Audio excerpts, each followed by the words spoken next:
अस्सलाम वालेकुम। कैसे हैं आप सब स्टूडेंट्स? उम्मीद करता हूँ कि आप सब खैरियत से होंगे। तो ये डेली एनालिसिस की छोटी सी वीडियो आप लोगों के साथ शेयर की जा रही है।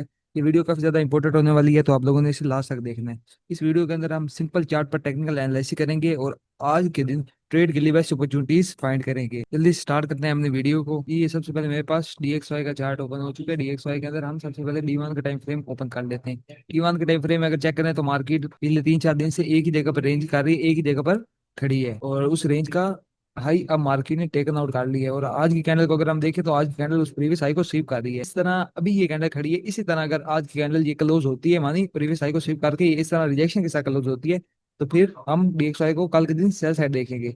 अगर इस हाई के ऊपर कैंडल क्लोजिंग हो जाती है तो फिर हम थोड़ा सा मजीद बाय एक्सपेक्ट करेंगे। DXY में मजीद बाइंग एक्सपेक्ट करेंगे। आज की कैंडल क्लोजिंग का हमने वेट करना है। अगर हम ओवरऑल बयास चेक करें तो ओवरऑल हमारा बयास बुलिश है। कल कैंडल भी एक स्ट्रॉन्ग कैंडल क्लोज हुई है डाउन साइड पे रिजेक्शन के साथ, तो आज की कैंडल हमारे पास काफी ज्यादा इंपॉर्टेंट होगी।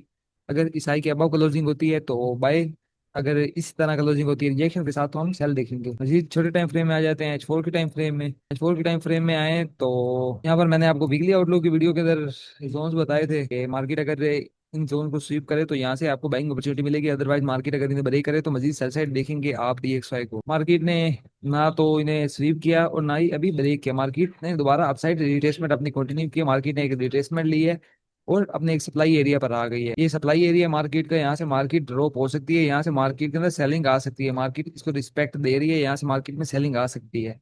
तो DXY का जो हमारा ओवरऑल बयास है इस वक्त H4 के अकॉर्डिंग चेक करें तो H4 के अकॉर्डिंग हमारा बेरिश बयास है। तो ये थे हमारे DXY के एनालिसिस। ओवरऑल जो हमारा डेली बयास है, अगर हम उसे डेली टाइम फ्रेम के मुताबिक चेक करें तो वो बुलिश है। H4 के टाइम फ्रेम के मुताबिक चेक करें तो मार्केट एक सप्लाई के करीब है। यहाँ पे मार्केट इस तरह का सिनेरियो बना सकती है, तकरीबन यहाँ से डायरेक्ट कोई छोटे टाइम फ्रेम का स्ट्रक्चर शिफ्ट करे और यहाँ से डायरेक्ट डाउन साइड आ जाए, या मार्केट ये कर सकती है कि मार्केट इस हाई को ब्रेक करे और आगे ऊपर से डाउन साइड आए। तो ये सिनेरियो बन सकता है हमारे पास। हम ऐसा करते हैं कि गोल्ड के पेयर की तरफ जाते हैं और उसे एनालाइज करते हैं। ये मेरे पास गोल्ड का पेयर ओपन हो चुका है। गोल्ड के पेयर के अंदर कल के मैंने आपको कुछ जोन्स बताए थे, हम उनके हवाले से डिस्कस कर लेते हैं। उसके बाद हम अपने आज के एनालिसिस भी करेंगे। कल मैंने आपको दो जोन्स बताए थे, ये दो लो मैंने बताए थे। अगर मार्केट इनको स्वीप करे तो आपको एक बाइंग अपॉर्चुनिटी मिलेगी, लेकिन मार्केट ने पहले इनको स्वीप नहीं किया, मार्केट डायरेक्ट ऊपर सेलिंग जोन पे चली गई। ये मैंने आपको M45 का एक सेलिंग जोन बताया था कि यहाँ से आपको एक बेहतरीन सेलिंग अपॉर्चुनिटी मिलेगी।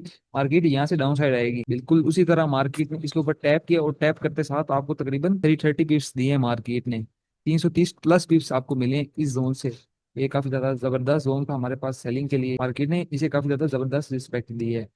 और उसके बाद मजीद चेक करें तो ये जो मैंने लो आपको बताया था, ये वैसे तो फेल हो चुका था, लेकिन फिर भी मार्केट ने इसे स्वीप करके तकरीबन 130 पिप्स दिए हैं। यहाँ पे हमारी ट्रेड नहीं बनती थी, हमारी ट्रेड बनती थी ऊपर से सेल की। तो सेल की ट्रेड में आपको 330 प्लस पिप्स मिले हैं। मार्केट ने अपना प्रीवियस लो भी ब्रेक कर दिया है। तो हम ऐसा करते हैं कि बड़े टाइम फ्रेम से प्रॉपर इसके एनालिसिस करते हैं। गोल्ड के गोल्ड को अगर हम डेली टाइम फ्रेम के अकॉर्डिंग देखें तो मार्केट के अंदर रेंज थी। मार्केट छोटी छोटी कैंडल बनाई थी, लेकिन जो कल कैंडल बनी है वो एक स्ट्रॉन्ग बेरिश कैंडल बनी है। देखें अप साइड डाउन साइड पे ना होने के बराबर रिजेक्शन है और अप साइड पे एक अच्छी खासी रिजेक्शन है। हमारा जो डेली बेयस है वो ओवरऑल बेरिश है। और डेली के टाइम फ्रेम के अंदर मार्केट ने अपना इम्बैलेंस भी फील कर ली, एफ भी फील कर ली है। और daily selling target first complete हो चुके हैं। ये छोटे टाइम फ्रेम में आते हैं H4 के टाइम फ्रेम के अंदर। H4 के टाइम फ्रेम के अंदर चेक करें तो मार्केट रेंज कर रही थी। रेंज के बाद मार्केट ने एक अच्छी खासी H4 के अंदर कैंडल बनाई है सेल की, और अब मार्केट रिट्रेसमेंट ले रही है अपने प्रीवियस इस लेवल से। इस लेवल से मार्केट थोड़ी सी रिट्रेसमेंट ले रही है। ये किस्म का सपोर्ट लेवल है। और अगर हम H4 के अकॉर्डिंग देखें तो मार्केट के अंदर सेलिंग आ सकती है, क्योंकि प्रीवियस जो कैंडल्स थी वो एक स्ट्रॉन्ग बेरिश बनी थी। थोड़े टाइम फ्रेम में आ जाते हैं H1 के टाइम फ्रेम में। H1 के टाइम फ्रेम के अंदर कोई खातिर खास सेलिंग जोन हमारे पास नहीं पड़ा। H4 के टाइम फ्रेम के अंदर तकरीबन ये हमारे पास ऑर्डर ब्लॉक है 3334 से 3345 तक। ये कंप्लीट हमारे पास ऑर्डर ब्लॉक है। यहाँ से आपको सेलिंग अपॉर्चुनिटी मिलेगी। हम इसे मार्क कर लेते हैं। ये हमारे पास कंप्लीट जोन है, यहाँ से आपको सेलिंग अपॉर्चुनिटी मिलेगी H4 के अकॉर्डिंग। आपके पास कंप्लीट जोन है। इसी छोटे टाइम फ्रेम में आ जाते हैं M15 के टाइम फ्रेम में। 15 के टाइम फ्रेम के अंदर हम अपनी स्ट्रक्चर मैपिंग कंटिन्यू कर लेते हैं।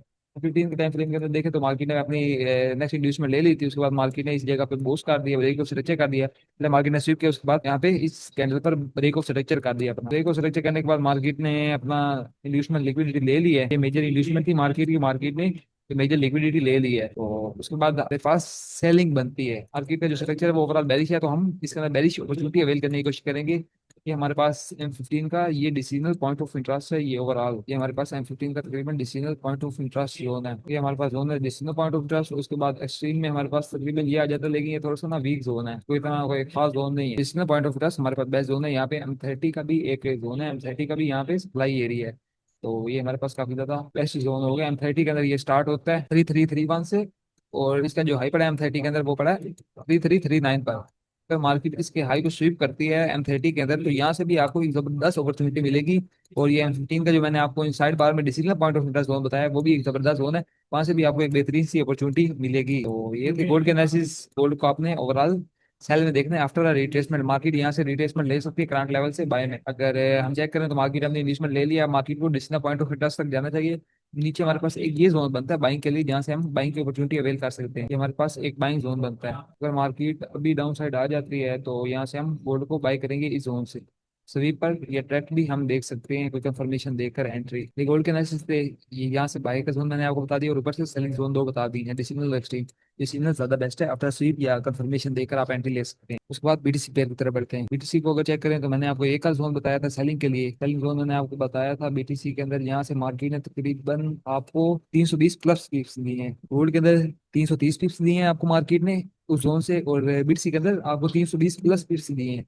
और उसके बाद H4 के अंदर मैंने आपको यहाँ पे एक सिनेरियो बताया था कि मार्केट H4 के ऑर्डर ब्लॉक लेवल के ऊपर मार्केट ने अपने प्रीवियस लो को स्वीप करे, अगर स्ट्रॉन्ग कैंडल क्लोजिंग देती, बुलिश कैंडल स्ट्रॉन्ग क्लोज करती, तो हम यहाँ से बाय करते हैं। मार्केट ने जो ना एक डोजी नुमा कैंडल कर दी थी, अनडिसीजनल कैंडल बना दी थी, जिसकी वजह से हमने अभी यहाँ पे एंट्री नहीं बन सकती। लेकिन फिर भी अगर किसी मेंबर ने इस कैंडल को देखकर एंट्री ली है तो उसको तकरीबन यहाँ से 80 पिप्स मिले हैं।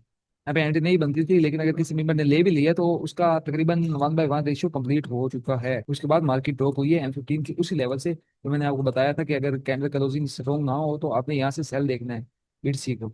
उसी लेवल से मार्केट डाउन साइड आई है। तो अगर हम मजीद बीटीसी को चेक करें तो बीटीसी डेली टाइम फ्रेम के अंदर अपने प्रीवियस डेली टाइम फ्रेम का जो ऑर्डर ब्लॉक है उसके लो को स्वीप कर रहा है। हमारे पास डेली टाइम फ्रेम का ऑर्डर ब्लॉक था, इसका लो ये है। आज की कैंडल इसे स्वीप कर रही है, और डेली टाइम फ्रेम के मुताबिक तो बाइंग नजर आ रही है। अगर H4 टाइम फ्रेम के अंदर चेक करें तो H4 के टाइम फ्रेम के अंदर मार्केट ने लो को स्वीप किया है, और यहाँ पर एक स्ट्रॉन्ग बुलिश कैंडल बनाई है जो कि मैं इंडिकेट कर रही है नेक्स्ट कैंडल बुलिश हो सकती है। H1 टाइम फ्रेम के अंदर मार्केट ने अपना सर्वोच्च शिफ्ट कर दी है। H1 का, M30 का और M15 का मार्केट अपना सर्वोच्च शिफ्ट कर चुकी है। बाद अगर हम करंट बीटीसी के अंदर देखें तो करंट लेवल पर आप रिट्रेसमेंट का वेट करें। अगर मार्केट डाउन साइड आती है तो ये हमारे पास एक ऑर्डर ब्लॉक एरिया है। यहाँ से आपको एक बेस्ट बाइंग अपॉर्चुनिटी मिलेगी। ये अपॉर्चुनिटी आपकी लॉन्ग टर्म भी हो सकती है, या आपके पास एक जबरदस्त अपॉर्चुनिटी बनेगी यहाँ पर। उसके बाद अगर हम मजीद चेक करें, जिस तरह मार्केट ऊपर जा रही है तो हमारे पास एक ये जोन है जहाँ से मार्केट अपनी सेल साइड रिट्रेसमेंट लेती है। यहाँ से आपको आप बीटीसी को सेल साइड देख सकते हैं। ये जोन थोड़ा सा रिस्की है, लेकिन यहाँ से पॉसिबिलिटी है एक मार्केट डाउन साइड आ जाएगी। मार्केट यहाँ पर आती है तो यहाँ पर आप आफ्टर स्वीप या इन जोन का फॉर्मेशन देकर बीटीसी को सेल कर सकते हैं। तो ये थे हमारे analysis DXY, gold and BTC की। उम्मीद करता हूँ कि आप सब लोगों को ये वीडियो पसंद आई होगी। मिलते हैं जल्दी इंशाल्लाह एक नई वीडियो के साथ। अल्लाह हाफिज।